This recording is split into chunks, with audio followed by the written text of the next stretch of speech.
ole tunrum video chuan thlalak edit lam kan ron ti lenga chuan tunruma hian snapseed atangin thlalak kan edit anga tunruma kan thlalak edit tur chu he thlalak hi ni a he thlalak hi hetlai a hnung background hnim hring heng ho hi ka remove tawn ta double exposure mangin chuan tuna editing kan lo tanang tuna snapseed editor a in lut anga chuan plus icon a in thlalak edit duh kha in export anga chuan tuna hian ka thlalak edit tur kha ka export ta chuan kan export zo ta tuna hian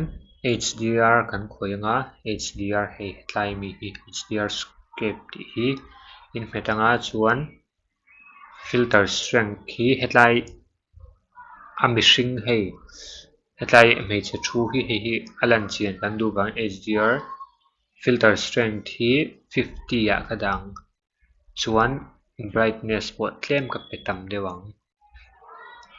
10 vela ka pe nga chuan saturation hi chu nakina tune image kan edit so lama kan khoi anga tuna ta hei double exposure a hen in kalang double exposure khan plus in petanga chuan hetlai in thlalak du sky hi ka download sa chu ka thlanga chuan opacity a hian tlemin ka ti tam phutanga sky omni tur hi ka adjust anga opacity hi tuna kan adjust anga hetlai hmeichhe thutna khuan khutlai a lei chin khu lang lo se ka duh ta chuwang chuan a lei lang lo chia si in tikhan lei chin khu lang ta lo chia ti khuan tikhanin opacity hi a full ka danga opacity hi tikhan a full ka da ta tikhan ka tik don ta ni chuan heta view edit cha kan kalang chuan view edit cha brush tool mangin hang kan remove ang sky kha kan ron tilang don ta ni chuan hemi brush tool man hi chu in edit huna khanin nangmanin in uluk pe lawa hanin ngata uluk pe a hetiang thataka uluk taka in brush silver hi in brush kha chuan mawi takin a chuak thei don ta kha chu a edit tu kut nu moi lo te pawh ni ve a chuan hi chu khuna du rei wangin ka ron forward anga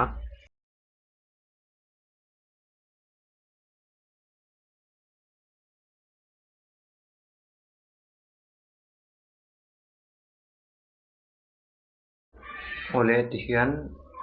brush tool chu kan zawa tikhan hi ni tameya background kan thak chu tikhan tik hi kan hmetanga chuan hetlai hi hei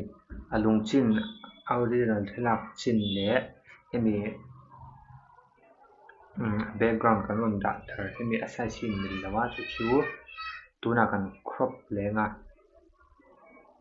chuan crop hi free in kan crop ang kan du na lai tuna kan crop panga free hi kan panga chuan